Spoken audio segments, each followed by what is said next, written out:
आज इस कक्षा के माध्यम से हम कविवर बिहारी के दोहों को व्याख्या के माध्यम से समझने का प्रयास करेंगे। हमने बिहारी के विषय में विस्तृत चर्चा अपनी पिछली कक्षा में की थी। यहाँ हम बिहारी का दोहा देखते हैं।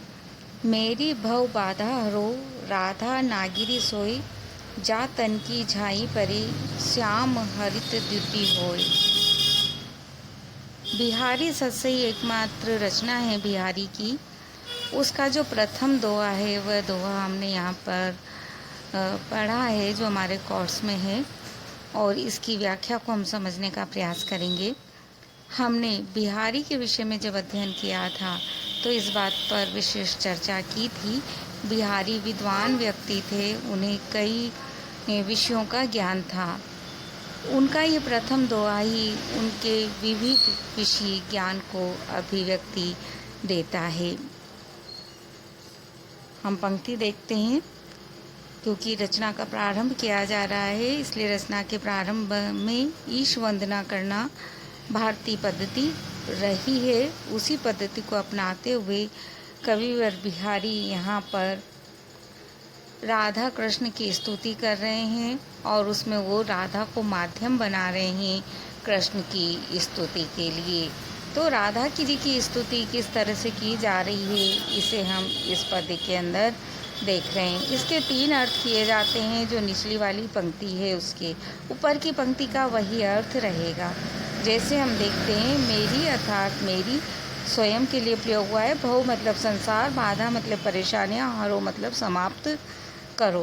राधा नागिरी सोई, सोई मतलब वही, नागिरी मतलब नगर की चतुर स्त्री। राधा राधा के लिए प्रयोग हुआ है। नगर की चतुर स्त्री वही राधा मेरी सांसारिक बाधाओं का हरण करे, मेरी सांसारिक बाधाओं को दूर करे। कैसी, जब वही शब्द प्रयोग किया है तो कैसी, इसके लिए उन्होंने यहाँ पर विशेषताएं बताई है, उसके विशेषण दिए हैं कुछ, और उन्हें हमें देखना है नीचे की पंक्ति में। और उसके 3 अर्थ उन्होंने यहाँ पर अलग अलग दिए हैं। उनके मन में तब कितने अर्थ रहे हैं इसके लिए हम नहीं कह सकते, पर विद्वान लोगों ने उसके 3 अर्थ माने हैं। वह तीनों ही हम यहाँ पर देखते हैं और इस दृष्टि से यहाँ पर श्लेष भी सिद्ध होता है। जा तन की अर्थात जिसके शरीर की, झाई परे परछाई पड़ जाने पर, अर्थात दिखलाई पड़ जाने पर, श्यामो अर्थात श्री कृष्ण, हरित द्युति होए, हरित द्युति हो जाना अर्थात प्रसन्न वदन हो जाते हैं। वही नगर की चतुर स्त्री राधा मेरी सांसारिक बाधाओं का हरण करे, जिसके दिखलाई दे जाने पर श्री कृष्ण प्रसन्न चित्त हो जाते हैं। यह इसका पहला अर्थ है। और जो झाई और हरित द्युति है उसका हमने अर्थ किया है परछाई पड़ना, दिखलाई पड़ जाना, हरित द्युति अर्थात प्रसन्न चित्त हो जाना। जब इन शब्दों का हम दूसरा अर्थ देखते हैं तो बात आती है जा तन की झाई परे, जिसके शरीर की, यहाँ पर गोराई की प्रशंसा की जा रही है। राधा बड़ी गोरी है और जब कोई गोरा होता है तो उसका वर्ण थोड़ा सा पीताभ दिखलाई देता है। तो कहते हैं जिसके पीले रंग की, गोरे रंग की अर्थात पीले वर्ण की परछाई पड़ने पर, दिखलाई झाई पड़ जाने पर, उसका प्रतिबिंब पड़ने पर श्याम हरित द्युति होए। जो श्री कृष्ण है वह श्री कृष्ण हरे रंग के दिखलाई देने लगते हैं। यहाँ उनका रंगों का ज्ञान अभिव्यक्त हो रहा है। यदि हम पीला और नीला रंग मिलाते हैं तो हरा रंग बनता है। उसी चीज़ को उन्होंने यहाँ पर अभिव्यक्ति दी है। तीसरा अर्थ उनका भक्तिपरक अर्थ है, जो उन्होंने कहा है जा तन की झाई परी, जिसकी परछाई हृदय में पड़ जाने पर, अर्थात जिसकी भक्ति यदि किसी व्यक्ति के हृदय में स्थिर हो जाती है, श्याम हरित द्युति होए, तो जो श्यामो है अर्थात कल्मष है, पाप है, हृदय में विद्यमान पाप, वह सब हरित द्युति होए। अपनी द्युति को, अपने प्रकाश को, अपने कालिकपन को, अपने प्रभाव को हत द्युति कर देता है, अर्थात उसका प्रभाव समाप्त हो जाता है। वही नगर की चतुर स्त्री राधा हमारी सांसारिक बाधाओं का हरण करे, जिसकी हृदय में भक्ति जागृत हो जाने पर हृदय के अंदर विद्यमान कल्मष पाप अपने प्रभाव को छोड़ देते हैं। इस तरह से श्लेष के माध्यम से बिहारी की बहुज्ञता यहाँ पर अभिव्यक्त हुई है।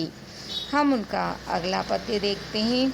जुवती जोन में मिली गई, नेक न होती लखाई, सौंधे के डोरे लगी, अली चली संग जाई। वो कहते हैं युवती अर्थात युवती जोन में अर्थात चांदनी में इस तरह मिल गई है, नेक न होती लगाई, कि वो थोड़ी भी नेक होता, थोड़ी भी जरा भी लखाई दिखलाई नहीं देती है, पूरी तरह से उस चांदनी के सौंदर्य में वह समाहित हो गई है। सौंधे के डोरे लगी, ऐसी स्थिति में उसकी सुगंध की डोर से लगकर ही हर व्यक्ति की, हर वस्तु की एक सुगंध, एक गंध होती है, तो उस के शरीर की गंध की डोर से बंधी हुई अर्थात उसके सहारे सहारे अली चली संग जाए।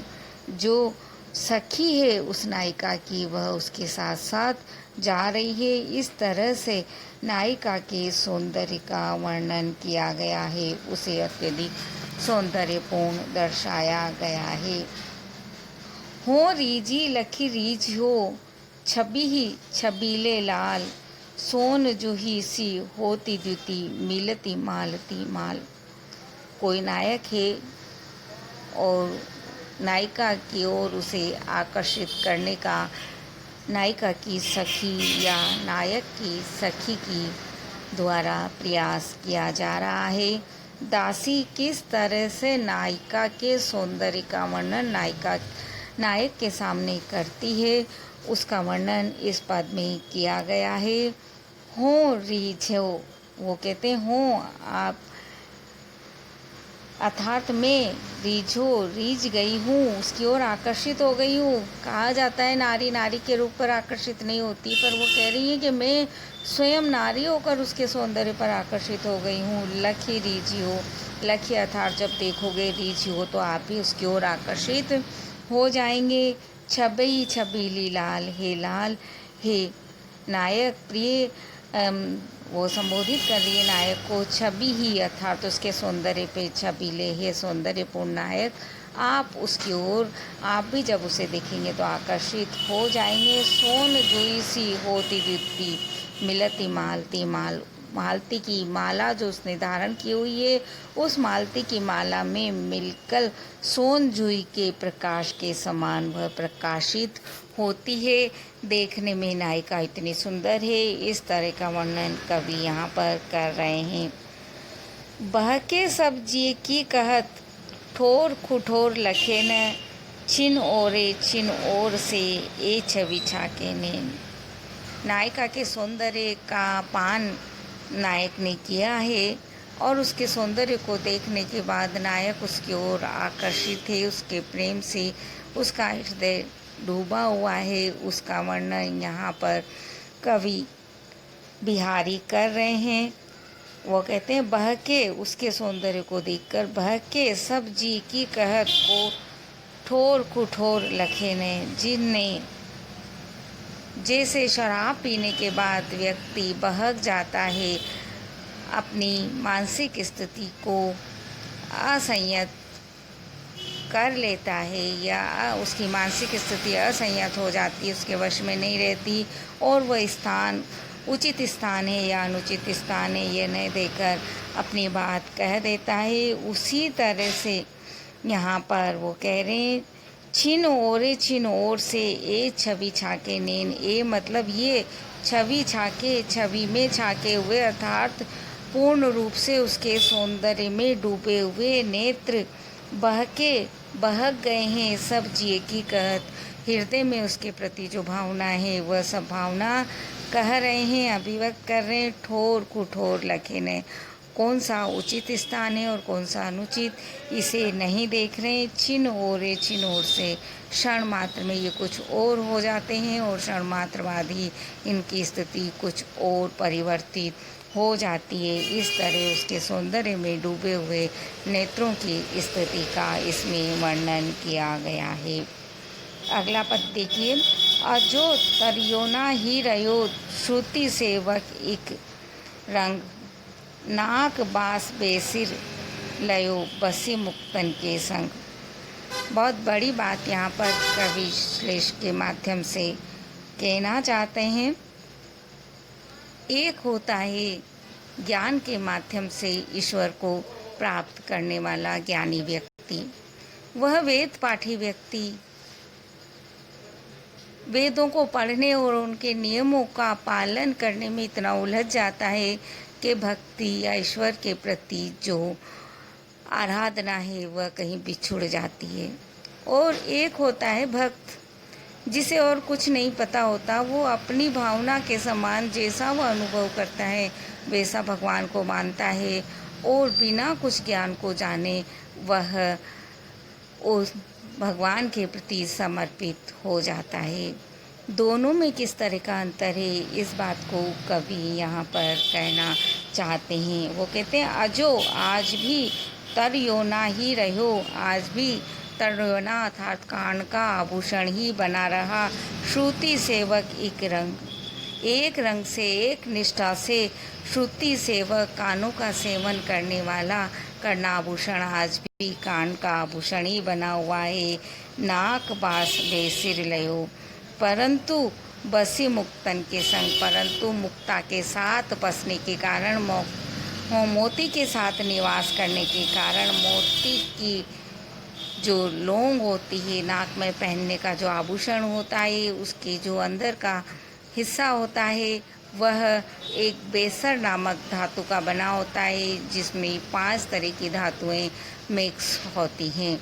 उन 5 धातुओं से मिश्रित, जिसे बेसर कहा जाता है, उनसे जो निम्न कोटि की धातु मानी जाती है, वह भी जब मोती का संग ले लेती है तो वह नाक अर्थात श्रेष्ठ स्थान पर निवास करती है।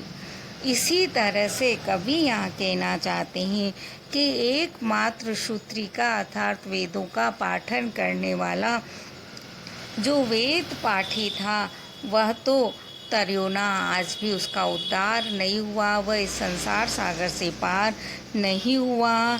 नाक बास बेसिर लयो बसी मुक्तन के, परंतु जो मुक्त हृदय व्यक्ति थे, जो भक्त हृदय व्यक्ति थे, उन भक्तों के साथ रहते हुए एक अदने से व्यक्ति ने भी नाक बास अर्थात स्वर्ग का स्थान प्राप्त कर लिया। इस तरह से कवि ने बहुत छोटे से छंद दोहा के माध्यम से अपनी बड़ी बड़ी बातों को अभिव्यक्त करने का प्रयास किया है। इनके ये छोटे छोटे मुक्तक भाषा की समाज शक्ति और भावों की समाहार शक्ति को अपने अंदर समाहित किए हुए हैं। ब्रज भाषा में बड़ा सुंदर वर्णन कवि ने किया है।